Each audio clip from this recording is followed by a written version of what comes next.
November 1918. The Great War was over. The country's mood was one of celebration. Our boys were coming home.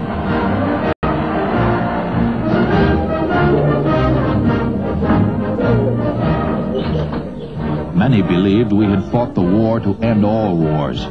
President Wilson was hopeful that the Versailles Treaty and the League Nations would guarantee a permanent peace.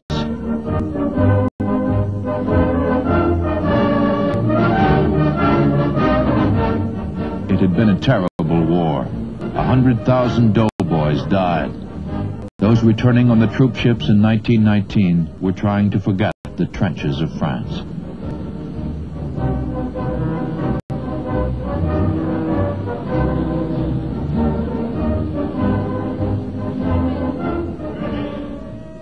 This would be difficult for those who were wounded or maimed in the war.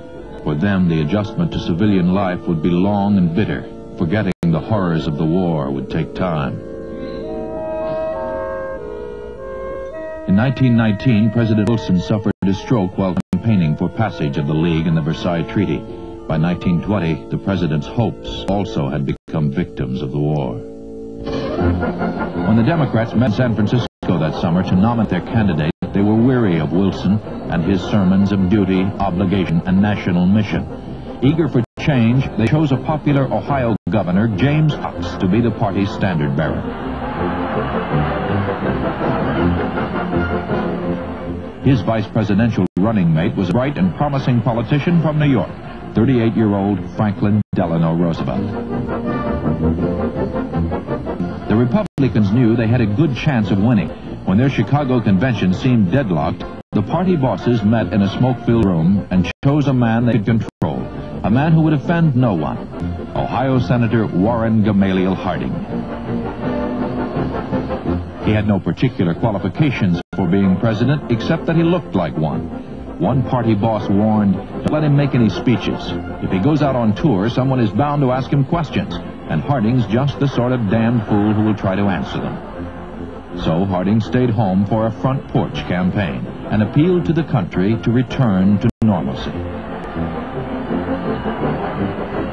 The times didn't call for men of great stature in 1920, and Harding was elected by an overwhelming margin. He was affable and popular. His vague and soothing cliches were just what the country wanted to hear. We were at peace, and in the 20s took steps to stay that way.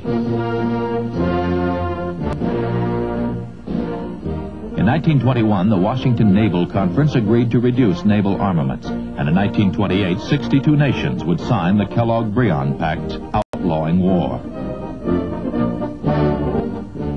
Harding's sudden death in 1923 shocked the nation. Few presidents had been more popular, and he was mourned across the country.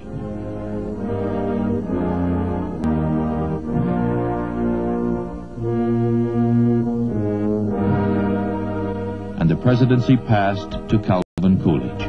A man of common sense, Coolidge was quickly accepted as the nation's leader.